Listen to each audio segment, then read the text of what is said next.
చూసుకోవాలి. యెస్.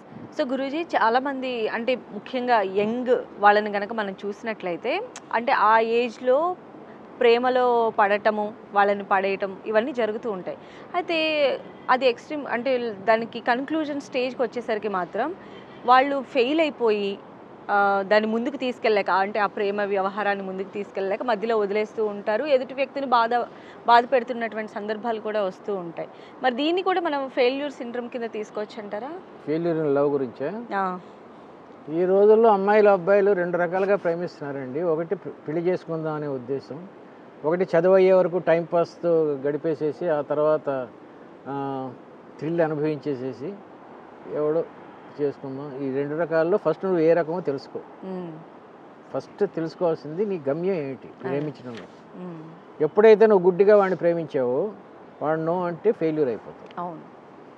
ఒకవేళ నువ్వు ప్రేమ, పెళ్ళి అది నెక్స్ట్ స్టెప్‌గా ప్రేమిస్తే మాత్రం వాడిని కమిట్ చేయించు. ఒక లెటర్స్ రాయించడం ద్వారానో లేకపోతే ఎక్కడైనా సరే లీగల్‌గా సెక్షన్ ప్రకారం he has to commit that I will marry you అని. అప్పుడు చెల్లుతుంది. ఓకే. కాబట్టి నీవు కొంచెం ఇక్కడ ప్రేమలో ఇవన్నీ నా సర్టిఫికెట్లా, స్టాంప్ పేపర్లా అని ఆలోచించకు. If your marriage is the ultimate thing for your love, commit him for that.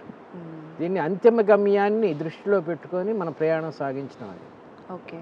నువ్వు అంతిమ గమ్యానికి వెళ్ళాలంటే ముందు రోడ్డు బాగుందా లేదా, తార్ రోడ్డా కంకర్ రోడ్ ఫస్ట్. రెండోది నీది డీజిల్ కారా పెట్రోల్ కారా, ఈ కార్లో ఆ పెట్రోల్, ఆ కార్లో ఈ పెట్రోల్ వేస్తుంది.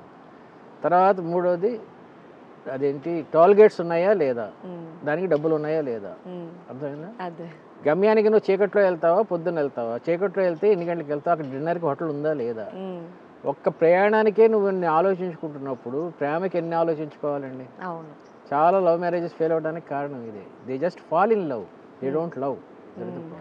Just fall in love, they don't love. అంటే నిజంగా ఆ రెండింటి మధ్య ఉన్నటువంటి ఆ సన్నని లైన్ ఇది చాలా పెద్ద సబ్జెక్ట్. దానికి సబ్జెక్ట్ మళ్ళీ నెక్స్ట్ ఎపిసోడ్లో ఎప్పుడన్నా అసలు అమ్మాయిలు అబ్బాయిలు ఎందుకు ప్రేమిస్తారు అని తర్వాత డిస్కస్ చేద్దాం.